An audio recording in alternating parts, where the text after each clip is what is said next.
You are dying because you are safe. Right now, in this very second, you are trading the only life you will ever have for the comfort of a slow decay, and the worst part is that you've convinced yourself you're just waiting for the right time. You think you're avoiding the hard thing because it's difficult, but that's the lie your brain tells you to keep you in the cage. The truth is much colder. You are avoiding the hard thing because you are terrified of meeting the person you would become if you actually did it. You're addicted to the ghost of your potential, because as long as it's just potential, you can't fail. But the moment you step into the arena, the dream has to face reality, and you don't think you're enough. So you sit there scrolling, breathing, existing in a state of perpetual preparation for a life you aren't actually living. Look at your hands. Look at the room around you. This is the result of every tomorrow you've ever promised yourself. We are built for the hunt, wired for the struggle, designed by thousands of years of evolution to overcome the elements. Yet we have built a world so soft that our greatest enemy is a lack of friction. Your brain is a supercomputer designed for survival, and it has identified growth as a threat because growth requires the death of your current self. Every time you feel that heavy, sinking resistance in your chest, the one that shows up when it's time to work, time to sweat, time to speak up, that is your internal governor trying to keep you small, to keep you safe. But safety is a graveyard. You think you're protecting yourself from pain, but you're actually just choosing the most corrosive kind of pain there is. The pain of regret. It's a dull, constant ache that eats you from the inside out, whereas the pain of the hard thing is sharp, intense, and temporary. We have become experts at the art of the sophisticated detour. We don't just procrastinate, we research. We don't just hide, we strategize. We spend months planning to climb while standing at the base of the mountain, convinced that if we just find the perfect boots and the perfect map, the incline won't hurt as much. But the mountain doesn't care about your map. The mountain only responds to the weight of your step. You are standing in a valley of your own making, looking up at the peaks of who you could be, and the fog is rolling in. That fog is your comfort zone. It's warm, it's familiar, and it's killing your soul. You remember being a child, don't you? You remember when everything was a challenge and you took it because you didn't know you were supposed to be afraid. Somewhere along the line, you learned to value the opinions of people who are just as scared as you are. You started weighing the cost of failure without ever weighing the catastrophic cost of staying exactly where you are. Imagine yourself 10 years from now still in this room, still thinking these same thoughts, still nursing the same someday ambitions.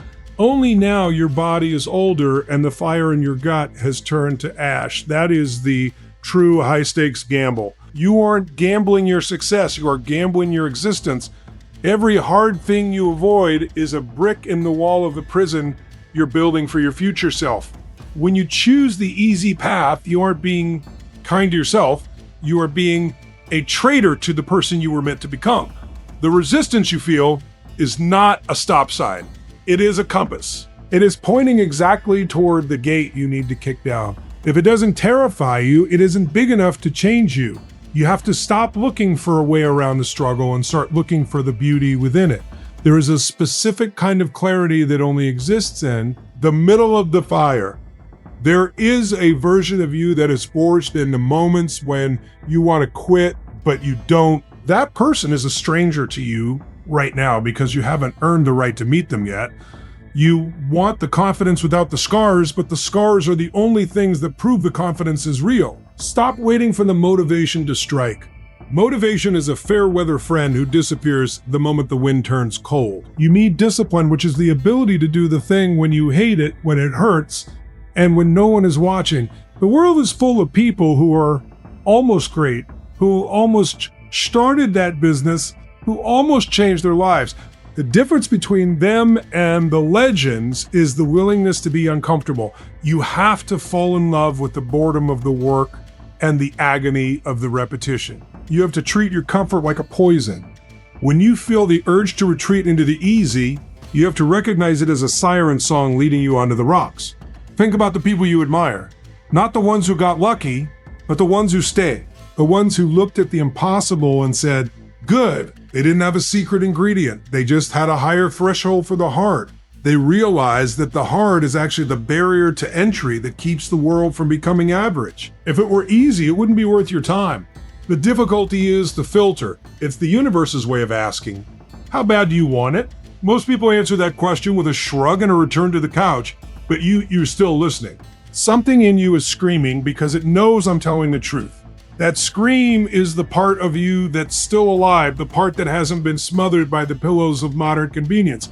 It wants to bleed, it wants to sweat, it wants to be tested. It knows that the only way to find your limit is to blow right past it. You are currently operating at a fraction of your capacity because you've optimized your life for ease. But ease is for the dead.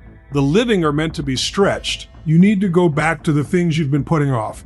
The conversation you're avoiding. The project you've buried under a pile of excuses. The physical transformation you've delayed. These aren't just tasks, they are the keys to your cage. Every time you conquer a hard thing, you gain a piece of yourself back. You build a reservoir of self-respect that no one can take away from you. This isn't about the money or the fame or the external validation. This is about the quiet moment when you look in the mirror and realize you are no longer a slave to your own impulses. You are the master of your own will. The mountain isn't going anywhere. It will sit there in the distance mocking you until the day you die or the day you start climbing. There is no middle ground. You are either ascending or you are sliding back into the abyss of the ordinary. The air is thin up there and your lungs will burn and your legs will shake, but the view from the top is the only thing that makes the journey down here make sense. You spent enough time in the valley. You've memorized the shadows. It's time to see what the sun looks like on the other side of your fear. Do not look for a sign.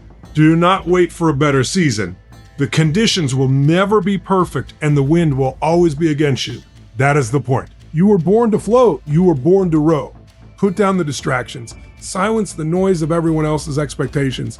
Listen to the silence of your own potential. It's deafening. It's demanding everything you have. And it's the only thing that matters. The hard thing is the way. The hard thing is the light. The hard thing is the only version of you that is real. Now, stand up, turn off the screen, go find the thing that scares you the most, and start.